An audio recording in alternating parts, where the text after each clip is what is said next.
Frederick Douglass, 1817 through 1895. Frederick Douglass was an African-American social reformer, abolitionist, orator, writer, and statesman.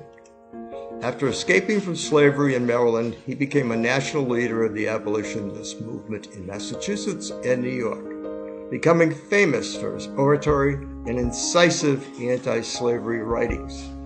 Accordingly, he was described by abolitionists in his time as a living counterexample to slaveholders' arguments that slaves lacked the intellectual capability to function as independent American citizens. Likewise, Northerners at the time found it hard to believe that such a great orator had once been a slave.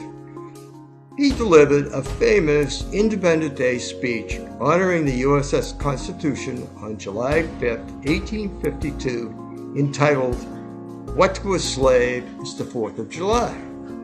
This speech is now orated throughout the land every July 4th. Now, I personally read an abridged version of the speech every year to my aerobic class that I attend. When Frederick Douglass first met Abraham Lincoln, Lincoln wanted to ship all freed slaves to Central America to protect them from revengeful former slave owners.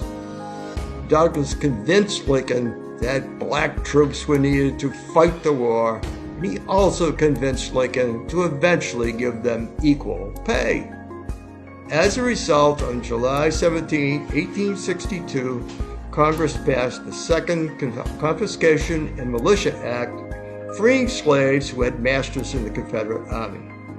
2 days later, slavery was abolished in the territories of the United States, and on July 22nd, President Lincoln presented the preliminary draft of the Emancipation Proclamation to his cabinet. After the Emancipation Proclamation was subsequently announced, black recruitment was pursued in earnest. Recruitment was championed by Douglass and other black leaders to encourage black men to become soldiers to ensure eventual full citizenship. As a matter of fact, 2 of Douglass's own sons contributed to the war effort. Black infantrymen found gallantry at Milliken's Bend, Louisiana, Port Hudson, Louisiana, Petersburg, Virginia, and Nashville, Tennessee. And the July 1863 assault on Fort Wagner, South Carolina, in which the 54th Regiment of Massachusetts Volunteers lost 2/3 of their officers and half their troops, was memorially dramatized in the film Glory. Their example led to the formation of other black units, while enlistment of black men had been slow until Douglass made his impassioned appeal for their military service. Volunteers began to respond, and in May 1863, the government established the Bureau of Colored Troops to manage the burgeoning number of black soldiers.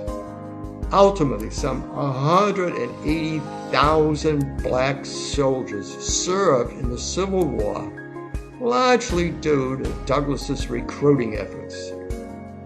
Nearly 10% of the total number of men who fought in the war.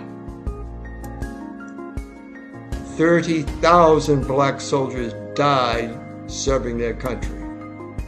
The significant deployment of black soldiers helped turn the war to the Union's favor thanks to Douglass's efforts. Even to this day, Douglass is still revered by the African American community as a champion of his people, and he will never be forgotten.